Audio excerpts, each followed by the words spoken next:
So hello friends, आज के इस वीडियो में हम जानेंगे हाइपरटेंशन के बारे में। तो सबसे पहले अगर हम बात करें हाइपरटेंशन की, तो हाइपरटेंशन का मतलब जो होता है वो है increase in blood pressure above it's normal count. मतलब ब्लड प्रेशर का बढ़ जाना, उसे कहते हैं हम हाइपरटेंशन। अब ब्लड प्रेशर की जो नॉर्मल रेंज होती है, जो नॉर्मल काउंट होता है उसका, वो होता है 120 पर 120/80 mm Hg। मतलब जो सिस्टोलिक ब्लड प्रेशर। अब ये सिस्टोलिक और डायस्टोलिक ब्लड प्रेशर क्या होता है, तो इसे हम समझते हैं एक सिंपल से फॉर्म में। तो देखिए, हार्ट का काम, मतलब हार्ट जो हमारा दिल होता है, उसका काम ये होता है क्या, ब्लड को पंप करना।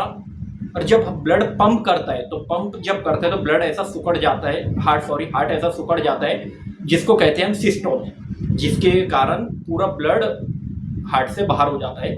और जब ब्लड हार्ट रिलैक्स होता है तो उसे कहते हैं डायस्टोल, जिसके वजह से पूरा ब्लड दोबारा से हार्ट में आ जाता है। तो ये होता है systolic and diastolic. So systolic मतलब जब हार्ट पंप करता है, ब्लड पूरे बॉडी में जाता है, तो उस प्रेशर को हम बोलते हैं सिस्टोलिक ब्लड प्रेशर। वही अगर ब्लड रिटर्न आता है हार्ट में, तो वो होता है डायस्टोलिक ब्लड प्रेशर। सो अगर हम बात करें सिस्टोलिक ब्लड प्रेशर की, तो वो नॉर्मल रेंज होता है उसकी 120 ±10 mmHg। वही अगर हम बात करें ±10 mmHg, हमने इसलिए बोला है क्योंकि 130 पर भी वो नॉर्मल हो सकता है या फिर 110 पर भी वो नॉर्मल हो सकता है। वही अगर हम डायस्टोलिक ब्लड प्रेशर की बात करें, तो वो होता है 80 ±10 पर mmHg। उसी तरह सिस्टोलिक की तरह ही ये भी अगर 90 भी हुआ तो नॉर्मल बोल सकते हैं, या फिर 70 पर भी हम नॉर्मल बोल सकते हैं, या फिर एज पर भी डिपेंड करता है। अगर ज़्यादा एज है पर्सन की, तो 130 या 140 सिस्टोलिक ब्लड प्रेशर भी नॉर्मल हो सकता है। चलिए, तो अगर हम बात करते हैं ब्लड प्रेशर क्यों बढ़ता है, क्यों ब्लड प्रेशर बढ़ता है और क्यों हाइपरटेंशन होता है। तो देखिए, इसके कॉसेस, इसके रीज़न हमें समझने से पहले इसको दो टाइप में डिवाइड करना पड़ता है। एक होता है प्राइमरी हाइपरटेंशन, एक होता है सेकेंडरी हाइपरटेंशन। अब ये प्राइमरी हाइपरटेंशन क्या होता है, सेकेंडरी हाइपरटेंशन क्या होता है, इसके बारे में भी हम देखते हैं। तो सबसे पहले हम बात करते हैं प्राइमरी हाइपरटेंशन की। सो प्राइमरी हाइपरटेंशन मतलब कि इंक्रीज इन ब्लड प्रेशर, मतलब कि बीपी बढ़ जाना जिसके बिना किसी कारण की। मतलब कि हमें हाइपरटेंशन हो रहा है या फिर किसी पेशेंट को हाइपरटेंशन हो रहा है, लेकिन उसका रीज़न, उसका एग्जैक्ट कॉज हमें नहीं पता चल रहा है, तो उस कंडीशन को कहते हैं प्राइमरी हाइपरटेंशन। अब ये क्यों हो सकता है?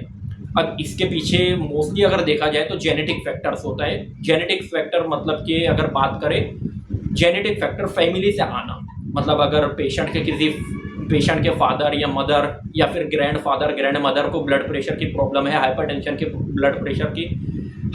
की प्रॉब्लम है, सॉरी, तो बहुत चांसेस होते हैं क्या जनरेशन वाइज भी ये हाइपरटेंशन की प्रॉब्लम आगे बढ़े।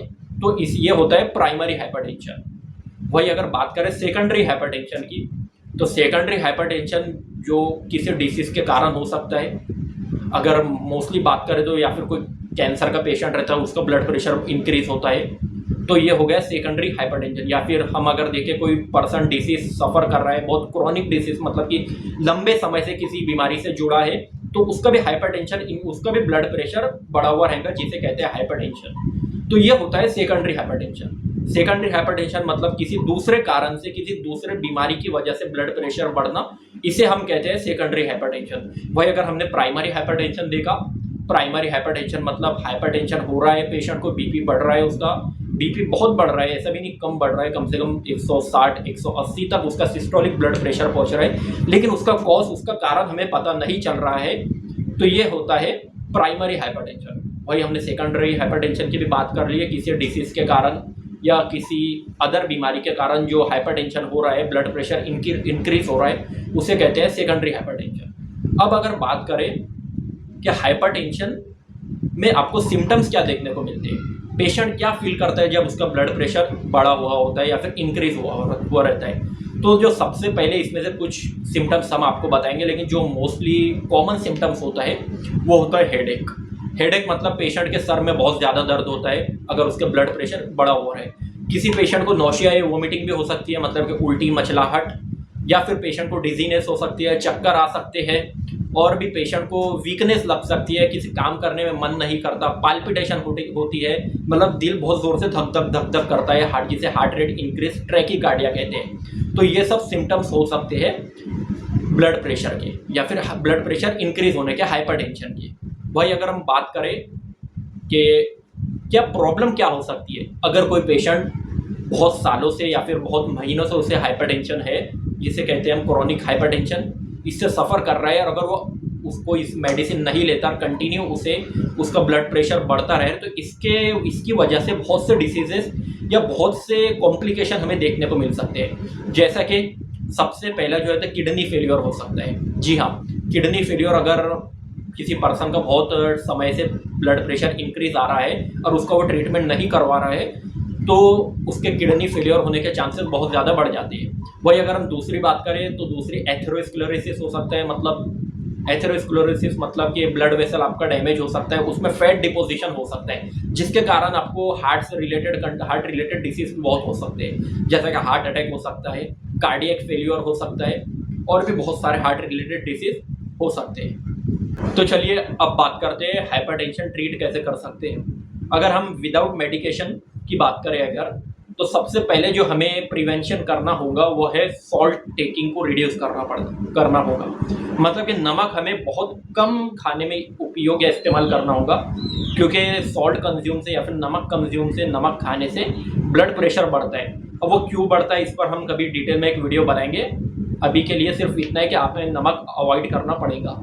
दूसरा, हमें रेगुलर एक्सरसाइज करना पड़ेगा, प्रॉपर स्लीप लेना पड़ेगा, क्योंकि अगर प्रॉपर स्लीप नहीं लेते या फिर नींद कंप्लीट नहीं होती तो उससे भी हाइपरटेंशन की प्रॉब्लम हो सकती है। तो नमक रिड्यूस करना पड़ेगा, नमक कम खाना पड़ेगा, हमें रेगुलर एक्सरसाइज करना पड़ेगा, हेल्दी डाइट, ग्रीन वेजिटेबल्स वगैरह ये सब खाना चाहिए, और प्रॉपर नींद या फिर प्रॉपर स्लीप हमें कंप्लीट करनी पड़ेगी।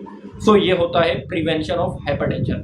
वही अगर बात करें हम मेडिकेशंस की, तो इसमें कुछ मेडिकेशन हम ले सकते हैं, जैसे कि डायूरेटिक्स मेडिसिन। जो डायूरेटिक्स मेडिसिन क्या करता है, यूरिन वॉल्यूम बढ़ाता है। यूरिन वॉल्यूम जब बढ़ेगा तो बॉडी में वाटर रिटेंशन कम होगा, बॉडी से वाटर ज़्यादा रिलीज होगा, जिसकी वजह से हाइपर वॉल्यूम नहीं होगा और ब्लड प्रेशर रिड्यूस होगा। वही अगर दूसरे बात करें तो हम चैनल ब्लॉकर मेडिसिन भी ले सकते हैं। अब ये कैसे काम करते हैं इस पर कभी हम डिटेल वीडियो बनाएंगे, अभी हम सिर्फ नाम बता रहे हैं। फिर कुछ रहता है एंटी हाइपरटेंसिव ड्रग्स, वो भी हम इसमें लेते हैं। तो चलिए, ये था हाइपरटेंशन के बारे में। हमने हाइपरटेंशन के टाइप्स देखे, उसके कॉजेस देखे, एंड उसके साइन एंड सिम्टम्स देखे, एंड ट्रीटमेंट देखे। अगर आपको वीडियो अच्छा लगा तो हमारे वीडियो को लाइक कर ले और चैनल को सब्सक्राइब कर ले। इसी तरह का कंटेंट देखने के लिए मिलते हैं आपसे नेक्स्ट वीडियो में। Bye bye.